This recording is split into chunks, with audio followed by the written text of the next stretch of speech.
FM 104.7 in Hammond, Indiana. And welcome to the City of East Chicago show here on WJOB AM 1230 and 104.7 FM. I'm Verlie Suggs, the host of the show, and with me I have three special guests today. Of course, in the studio we have our production staff, Mr. Steve Segura, Ryan Lomax, and our newest member, Jonathan Medeiros. So welcome to the City of East Chicago show. We're going to start out by introducing our guest today. We have with us Ms. Holly Thompson. She is with Urban Enterprise. She's a social worker. Say hi, Holly, because Hello. I didn't go in the right order. Sitting right next to me, I have Jackie Ruiz. She's the principal of St. Stanislaus School. We always just call it St. Stans for short. And then on the end, we have Mr. Marcus Jefferson. He is the Dean of Students at Central High School, as well as the Program Director for the Truancy Program. And we're here today to talk about truancy. So welcome to my guest. Hi, Verlie. Good morning. Thank you. Thank you. Good morning. Well, we're going to start out with Jackie because she's right next to me. And Jackie, you've come on WJLB a number of times, of course, as the principal of St. Stan's, but now you're here with a collaboration with the City of East Chicago. And so tell us about that. Yes, I have been here with you, joining you on several occasions, but I am here to talk about the full support of the truancy policy that East Chicago School District is going to implement this school year. We are very united, all of us, all the schools in East Chicago, in order to have this process and for this to occur.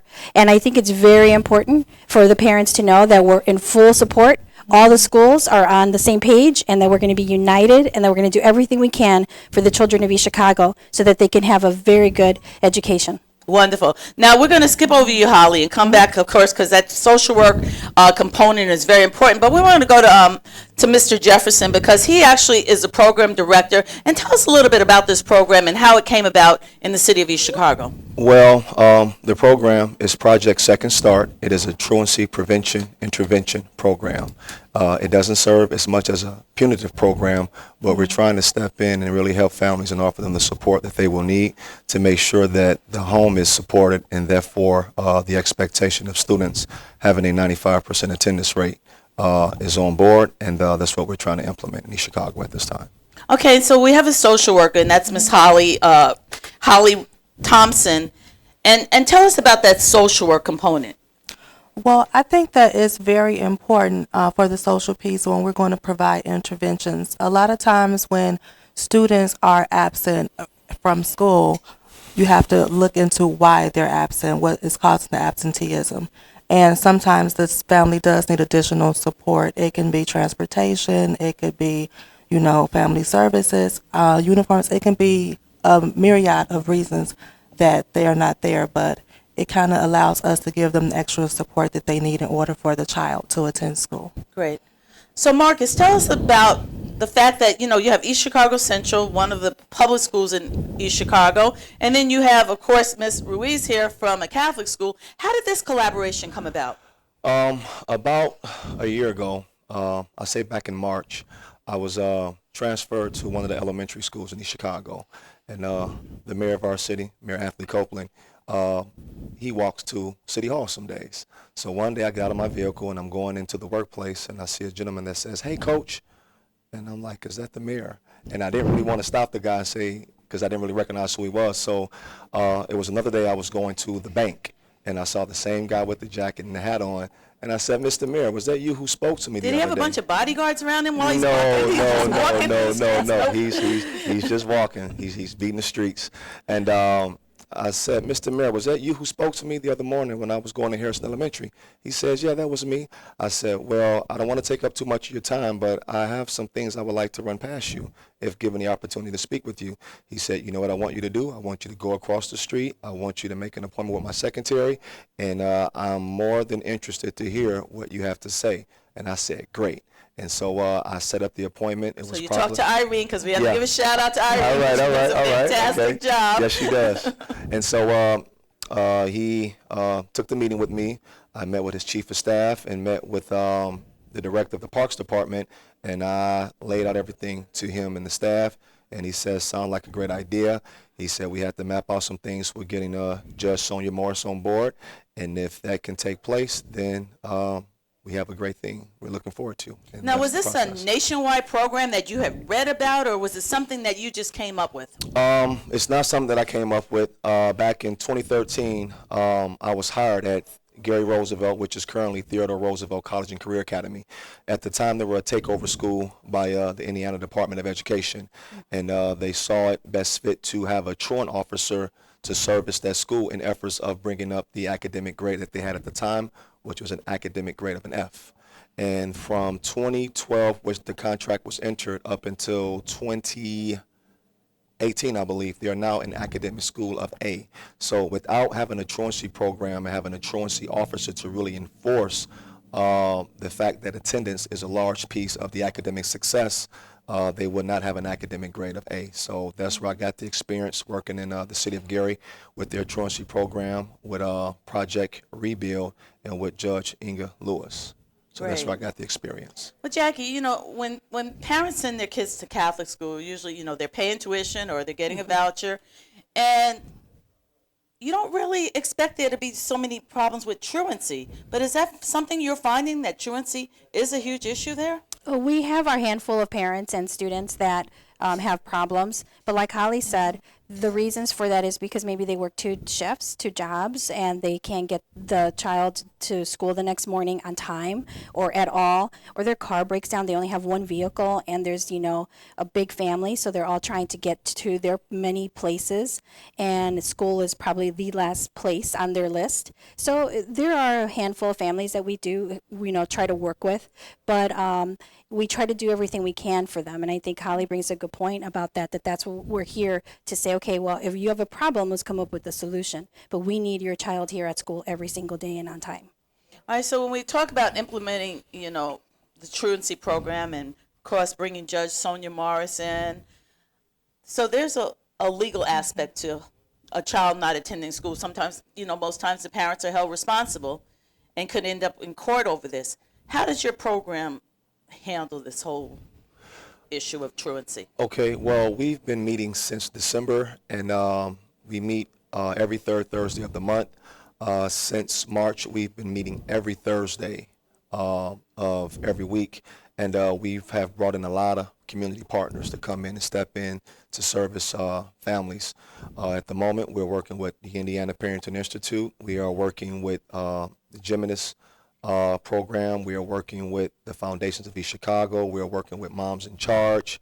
We're working with the East Chicago Police Department. We're working with the East Chicago Fire Department. We're working with the Ministerial Allowance. So we're surrounding all of our resources to provide wraparound services to these families to give them the support that they need to prevent it even coming to a situation where there could potentially be truancy. So that's that piece. And as far as the legislation part, working with Judge Sonia Morris and just making sure that the ordinance reads the correct language so that it can be enforced and give our city the best chance to educate our children. Great. Now, Holly, as a social worker, are you the only social worker that's involved in this whole program, dealing with all the, you know, various schools and students that have truancy issues? No, I am at East Chicago Enterprise, so I would be working with the families there. Okay. Each school And will have their East own Chicago social worker. Enterprise, for our listeners, is a charter school in the Yes. city of East Chicago. Yes. Okay. So does every school have their own social worker? Yes. We do not, but we are going to work with them with this policy and the schools to help us. Okay, so then you're going to basically share social workers in some cases, or? Right, we've talked about that. Truancy officers share resources. Yes. Great. Fantastic. So what is the expectation from this program? Well, the expectation is to overall have the success of our students, support our families. East Chicago has some really great programs within the city. I know there's a statewide program of the 21st Century Scholarship Program, where students have to be enrolled in their program before completing 8th grade, and that's a program that allows students to attend any public college or university within the state on a full paid tuition. I know the Foundations of East Chicago, they offer scholarships ranging from $5,000 to $10,000 depending on grade point averages for those students. So it's for the overall success of the students. I myself personally, I was the first one in my family to graduate from a major college institution. My family, generations from the South. So you have to share what college and institution Okay, it okay. was. All right, all right. Well, the first school I attended was Providence College in Providence, Rhode Island. And then I attended Iowa State University on a full athletic scholarship where I received my bachelor's degree in sociology. Fantastic. Great. And Holly, where are you from originally? I am from Gary, Indiana. I went through the Gary Public Schools system, and for college, I went to Purdue University, so boiler up.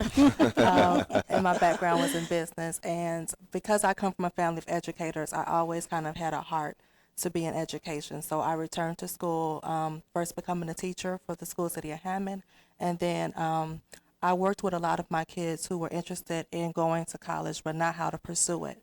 And so after school, I worked with children on the pathways to get to college, which really turned me into becoming a counselor. Great. And then Jackie? Yes, I grew up here in East Chicago. I went to the private schools. I went to Holy Trinity, and then I went to Bishop Noel, and then after that I went to IU. And so I continued my studies at IUPUI for my master's in education and my administrator's license, and then came back to the area because my husband and I lived in Indianapolis for quite a few years, and then came back and taught at Lake Central High School for many years, science teacher, and then took over. This would be my 5th year starting here at St. Stanislaus School as principal. So you at Holy Trinity Croatian? Yes, with I was. Monsignor Bokovic Yes, and yes. Sister Regina? Yes, that's where I went. Yes, and I've heard Definitely. you talk about that many times. Yes. Yes. So the three of you both really show the value of education and what can be accomplished with it.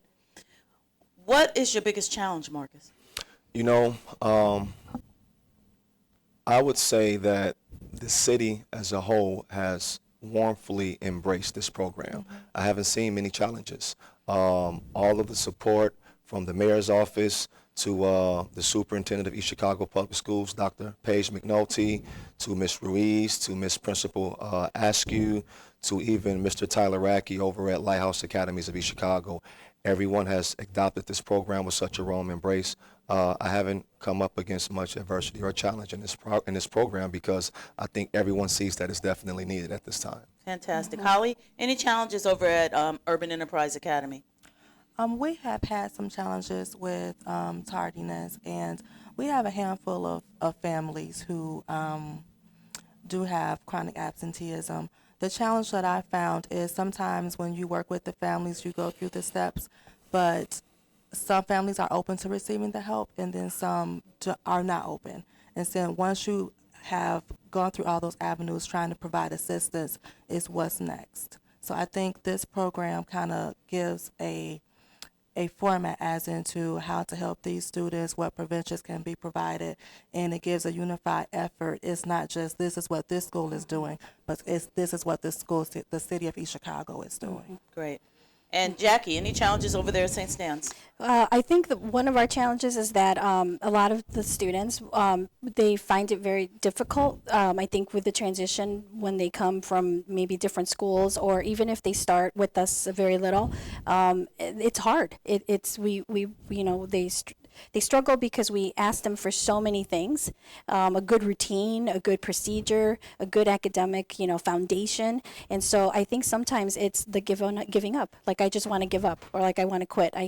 Especially my middle school students, I'm like, oh, I'm tired of school. Like, well, you just started. You have, your high school to get through, and then you have your college, career. And I think the parents too, making them understand that it's the beginning of where it's going to take them. So not giving up. They have to stick with it. They have to make sure that they say, I'm not going to quit. I'm going to do this, and I'm going to do this and give it my best effort.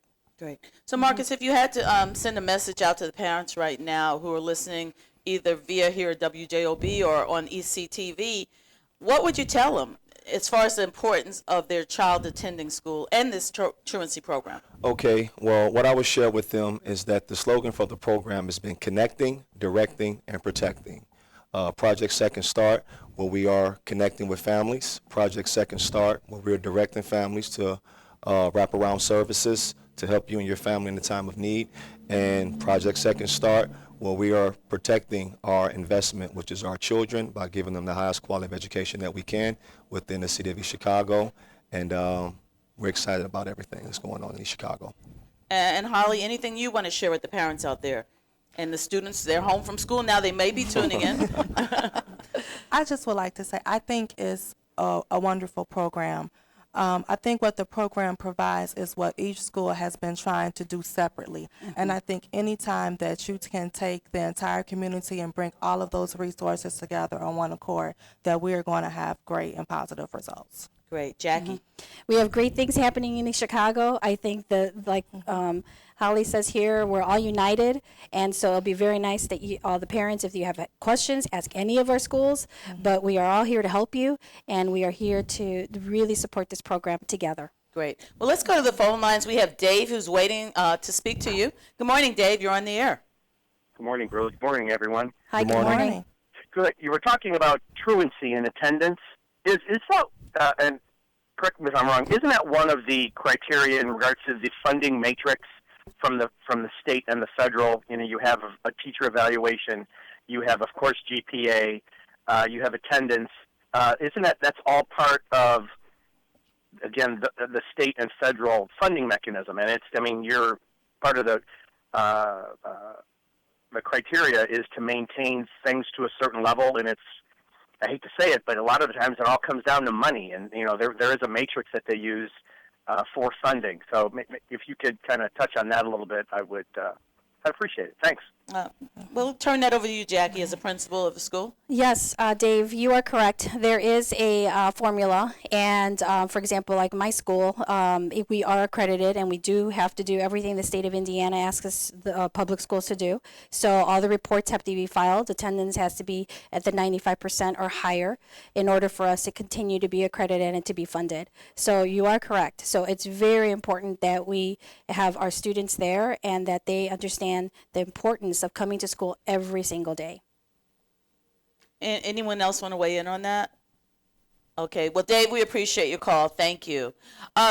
Before our show ends, we do want to take a moment and invite Steve Segura to join us because he has some things that he wants to share with our listeners regarding activities and plans for the city of East Chicago this summer. And you know what, Steve? Why don't you come over here where I am? Just come real close to the side and catch up on his microphone. Okay, you sure he'll there? be able to Okay. pick me up, correct? Well, we have our celebration next week for Independence Day on Wednesday, July 3rd. So we wanted to invite everyone out to see the fireworks and to join in some great music by the group Maggie Speaks, and this will be at our East Chicago Marina and also along our lakefront. So make sure you come down next week and celebrate independence in East Chicago. They usually do an amazing job with the fireworks, and this summer is going to be very fun. That's all I can say. We have our Fusic Fest coming up in August. It's August 2nd, 3rd, and 4th. And Friday we have a good old 80s throwback party happening with freestyle artist George Lamont, CeCe Peniston, Rob Bass, Coro, and a number of other. And Tim Spinney Schomer is going to be hosting. And then Saturday we have Case, we have Drew Hill, and Juvenile, and these are all free concerts. And Sunday we have Latin Night with Ramon Ayala and a salsa band, and some other regional Mexican bands. So these are all free concerts, 3 days at the lakefront. So I hope you all can join us. And if you want more information, just go to our website, www.eastchicago.com, and all our info's on there, and also on ECTV's Facebook. And it seems like you have music to fit everybody's taste. Everybody's taste. That's right. That's right. I know you recently had a concert at Washington Park, and despite the rain, individuals still came out. Yes, despite the rain, it was still, it's such a cozy atmosphere there, you know, and I was just glad that we were able to weather that, you know. We have this amazing talent coming from Chicago and in the area, and it's good to see families just enjoying a good time out in the park, and I'm just glad that we were able to get through the weather on that day. Do you have any information regarding the splash pad and the pool? The hours, right now they're working on some of the hours, but the splash pad is open for the season, and so are the pools. You can go on our website also. All that information is on our website. I think, no, don't quote me on the hours for the splash pad because we were just discussing them yesterday, but they will be posted on our Facebook page as well. Fantastic. Thank you, Steve Segura. No problem. So getting back to truancy, and of course I want to thank you all for coming here. Are there any final things you want to share with listeners regarding truancy? Because back in the old days, of course, there were truant officers, and you talked about how Roosevelt Career Academy brought them back in Gary, and this is something that East Chicago hasn't had for a while, truancy officers. How has it gotten to this point where kids just don't value attending school, and the fact that you need to bring in programs like this? My personal opinion is that I would say a lot of it comes down to a socioeconomic aspect. Education is a marathon.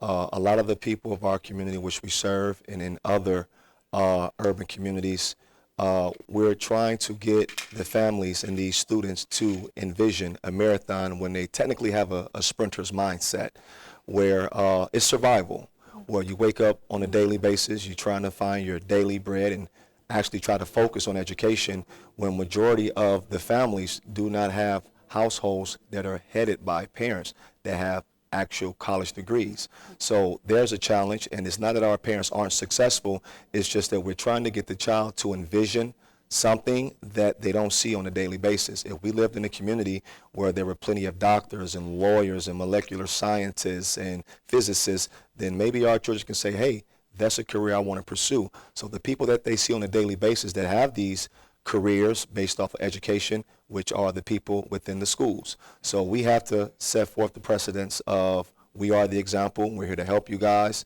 and you can be successful with education. Education is the cornerstone of everyone's success, including all of ours here in the studio. So we have to strongly enforce that to give our kids the best chance to be successful, to further strengthen our community as a whole. Well, I definitely say the community is really lucky to have you in place as a role model for the students and to have this vision to bring this to the city of East Chicago. Thank you. Holly. I would like to agree that I think it does boil down to the socioeconomical factor, and I think the value of education for that household.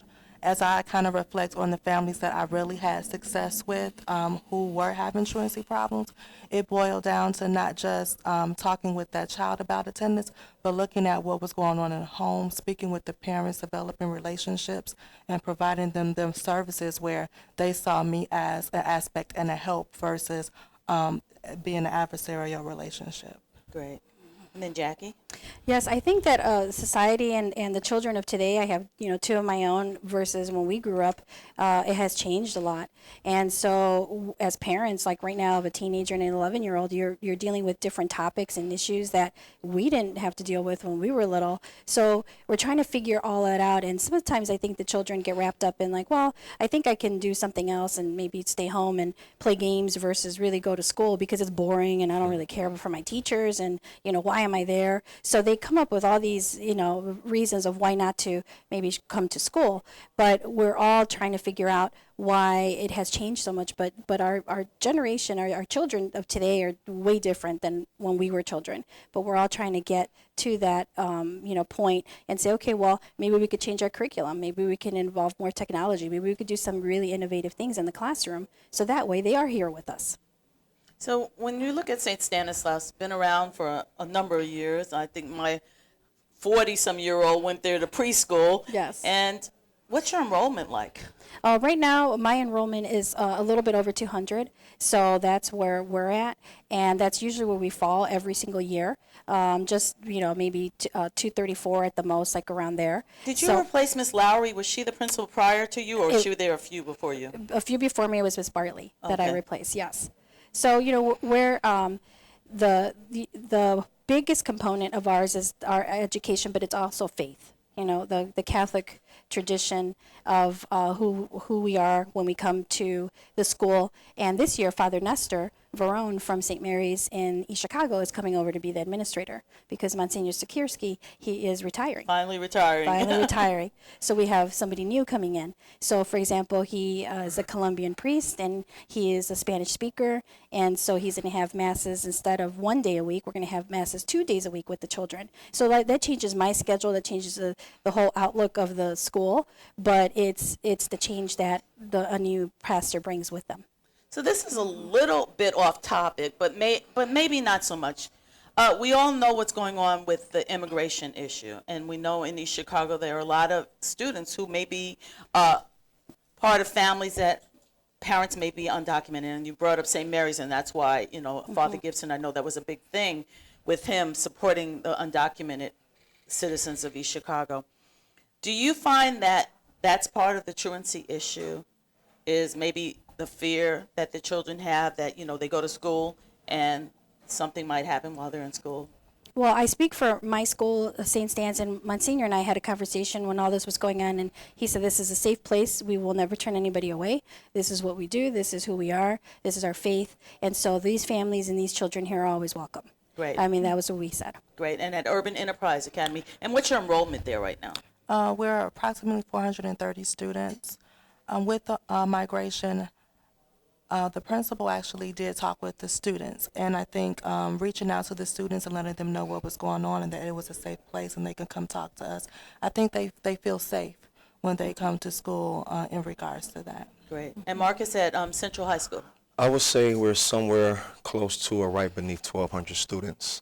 I have had the experience of working with a student where he and his girlfriend were choosing to skip school, and we called them in for a conference, and we found out that both parents were migrants. And we're trying to explain to the student that, do you know that what you're doing by missing school can bring about a different kind of repercussions upon your household? I spoke with Rosie Pena from the Foundations of East Chicago, a community partner that they work with, I believe is called DACA, D-A-C-A, which provide legal representation for families in efforts of trying to help them with immigration or citizenship. So these are just some of the partners that we're working with to just wrap all our arms around these families and give them all the support that they need to just see these families go on and be successful and let the children be the product of the family and of the community.